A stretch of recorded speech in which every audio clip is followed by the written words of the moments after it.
Felipe, você quer beber uma água de coco? Bem-vindo ao vídeo dos ditongos. Mas afinal, o que é um ditongo? Onde ele vive? É de comer? É de vestir? Antes de mais nada, se esse é o primeiro vídeo que você está vendo aqui do meu canal, eu queria te dizer que este é o 6º vídeo de uma série de 7 vídeos. Então, para você aproveitar bem esse vídeo, seria interessante você dar uma olhadinha nos 5 vídeos que antecedem este, que são: Vídeo 1, o alfabeto fonético, a ferramenta do século para aprender inglês. Vídeo 2, as consoantes do inglês que a gente tem no português. Vídeo 3, as consoantes do inglês que a gente não tem no português. Vídeo 4, as vogais do inglês que temos no português. Vídeo 5, as vogais do inglês que você precisa aprender do zero, ou seja, que não existem no português.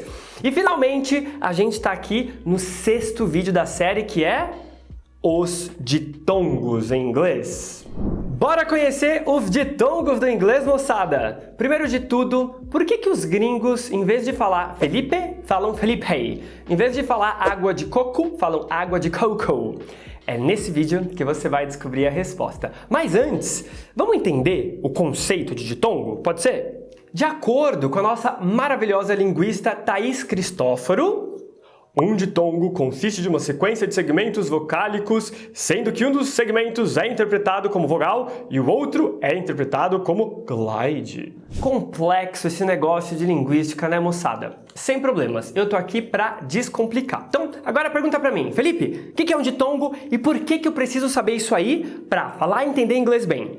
Seguinte, assim como a Thaís falou, você tem uma vogal e mais um segmento, que ela chamou de glide aqui. E eles estão juntos na mesma sílaba. Eu vou dar um exemplo em português para você entender esse negócio de ditongo. Vamos lá. Pensa nas palavras pais e país. Se você for na frente do espelho e articular essas duas palavras, você vai perceber que a articulação delas é exatamente a mesma, ou seja, a fonética articulatória é idêntica. Mas como que a gente sabe que o Brasil é um país e que seu pai e sua mãe são seus pais? Ah, claro que os espertinhos que estão vendo esse vídeo vão falar: ué, país tem acento e pais não. Ah, é? Mas quando você fala, você fica botando acento nas coisas? Você, país, onde? Pois é, quando a gente fala, a gente não fica fazendo os acentos com a mão. Então, isso quer dizer que tem alguma coisa na fala que faz a gente saber que um país é um país e que pais são genitores, ok? Vamos entender. Na palavra país, você tem duas vogais, A, I. Enquanto na palavra pais, esse A e esse I, eles saem de uma vez só. Ai, ai, ai. Uma outra forma de explicar isso também é que na palavra pais, você tem duas vogais dividindo a mesma sílaba, então elas saem juntas, queira elas ou não, elas saem juntas. Pais, pais. Enquanto que na palavra país, eles são separados. País. Então, a gente pode afirmar que um ditongo é quando você tem uma vogal que vai mudando a qualidade sonora até chegar em outra. Claro que, como tudo nas humanidades, vai depender da teoria. Tem linguista que diz que são duas vogais dentro de uma mesma sílaba, tem linguista que diz que é só uma vogal que muda a qualidade sonora no meio do caminho. Enfim, muitas teorias. Mas e o que eu acho? O que eu, Felipe, acho? Você lembra do trapézio retângulo que a gente trabalhou no vídeo das vogais parte 1 e parte 2? Então, a gente vai precisar dele aqui também. Por quê? Porque você vai começar com a sua boca numa posição do trapézio e vai terminar com ela em outra posição do trapézio.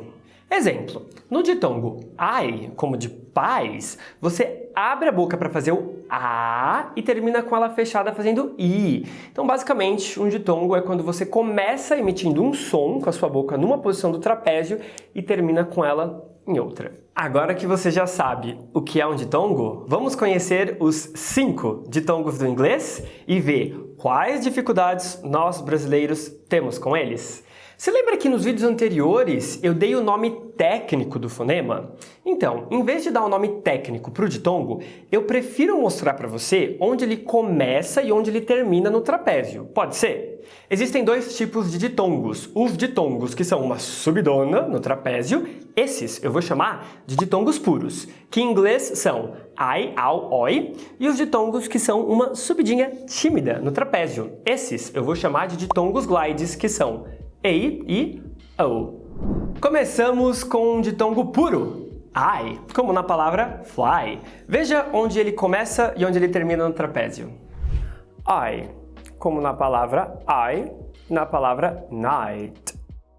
A ortografia representa esse ditongo com IE, como em pie, I, como na palavra like, IGH, como em night, Y, como em sky, o I, como em guide, raramente com YE, como em die, também raramente com o Y, como em by, e muito raramente com EI, como em height.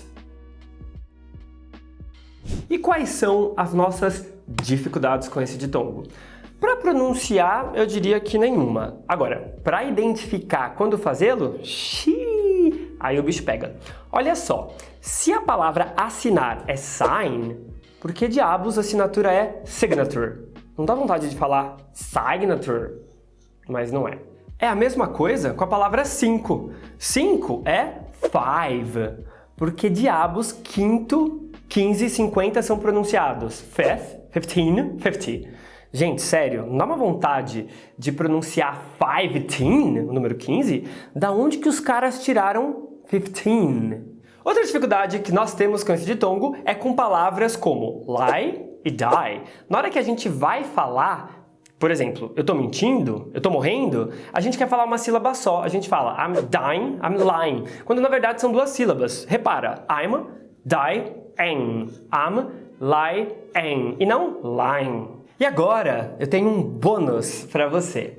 Uma técnica amplamente conhecida pelos professores de inglês que dá certo 99% das vezes é o Magic E. É quando a gente tem um E no final da palavra que ele não é pronunciado, mas ele faz a mágica da vogal da palavra ter o mesmo som que ela tem lá no alfabeto. Então, por exemplo, a letra I do alfabeto é pronunciada I. Então, por exemplo, pedaço em inglês é bit, mas se você coloca o Magic E fica bite, que é morder. Ganhar em inglês é when, mas se você colocar o E, ele vai ter o som de I e vira wine, que é vinho. Sit é sentar. Agora, adiciona o Magic E e fica sight, que é lugar. Eita, dica boa, né? Mas vale lembrar que não vale em 100% dos casos. Sempre tem exceção, assim como na palavra give, que pela regra do Magic E deveria ser pronunciado give, mas não é. Teacher, como é que eu aprendo essas exceções? Simples, não aprende, você decora. Prática e revisão, só assim. Nosso próximo ditongo puro é o ow, como na palavra now. Dá uma olhadinha aí no trapézio para ver onde ele começa e termina. Ow, como na palavra out e na palavra town. A ortografia pode representar este fonema através de OU, como em mouth, OW, como em town. E nossa maior dificuldade, de novo, está em querer achar conexão entre a pronúncia e a escrita. Olha que loucura, você acostuma a ver os grafemas OU e falar AU, como em mouth, out, south, pound, thousand, mouse, found. E daí você se depara com a palavra país, o que você quer falar? Country. Você quer meter a carroça na frente do burro, porque essa palavra é country. Próximo ditongo puro. Oi, como em boy. Olha lá o trapézio. Oi, como na palavra voice e na palavra choice. E a lindona da ortografia representa esse ditongo com o I, como em coin, o Y, como em boy, raramente com o Y, como em boy. Por incrível que pareça, a gente não tem lá muita dificuldade com esse ditongo. O maior desafio, como sempre, é adivinhar qual sacanagem que a ortografia do inglês está pregando na gente, né? Então, por exemplo, quando você vai falar boia em inglês, você vê aquele U escrito e dá uma vontade gigante de falar boy, quando a pronúncia é boy. Vamos agora para a segunda parte dos ditongos. Vamos aprender os dois ditongos que, para mim, são os mais chatinhos. E eu vou te contar o porquê já já. Esses são os ditongos glide, ok? Eles são os ditongos que só dão uma subidinha do trapézio, bem tímida. E por que que eu acho eles mais chatinhos do que os outros três? Lembra do começo do vídeo, quando eu disse Felipe? Então, em inglês não existe o fonema E. Logo, a vogal do inglês, do inventário fônico deles, que é mais parecido com o nosso, é o EI, que é o ditongo. Por isso que o gringo não consegue falar Felipe, ele fala Felipe. Mesma coisa com a palavra coco. Não existe O em inglês, então o que está mais perto para eles é o O, que é o ditongo. Logo, quando um gringo vai tomar um sol lá em Copacabana e ele quer pedir uma água de coco, ele pede uma água de coco. Nosso próximo ditongo é EI, como na palavra great. Veja só a movimentação do trapézio. EI, como na palavra say e na palavra rain. E a ortografia pode representar esse fonema de diversas formas. A como em cake, AI como em Spain, AY como em stay, EA como em break, EIGH como em eight, ET como em ballet. E se eu estiver esquecendo mais alguma forma de escrever, posta aqui nos comentários. Basicamente, a gente não tem lá uma super dificuldade com esse fonema. Mas como eu disse anteriormente, o E do português não existe em inglês, então a nossa maior dificuldade não é nossa, é do gringo. Quando o gringo vem pra cá aprender português, ele vai falar a palavra cadê, ele fala cadê. Ele vai falar a palavra você, ele fala você. Presente pra você, a técnica do Magic E vale nesse ditongo glide também. Então no alfabeto, a letra A se diz A, logo gordo é fat. Só que se você botar o Magic E, fica fate, que é destino. Mad é doido. Se você botar o Magic E, fica made, que é feito. Claro que se tiver exceção, a gente vai resolver com prática e revisão. Nosso último ditongo é o ditongo glide O, como na palavra go. Olha lá o movimento do trapézio.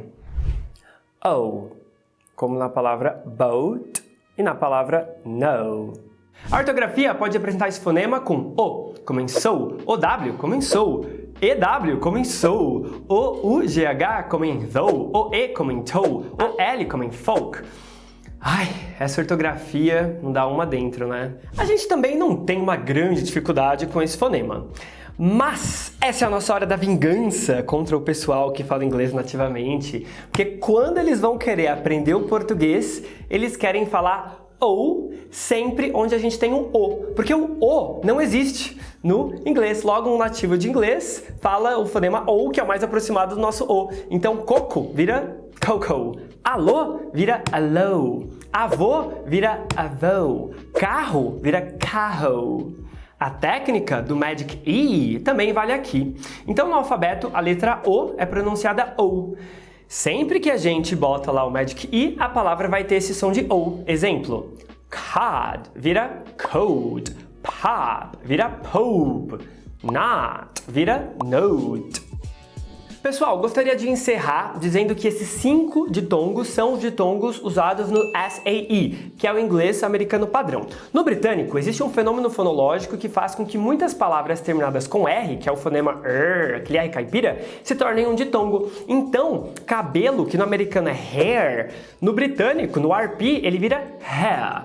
Né? Mesma coisa, a palavra aqui, no americano, here, no britânico, here. Pobre, no americano, poor. No britânico, poor. Ou seja, o R, reduz para um chuazinho que faz com que a palavra vire um ditongo.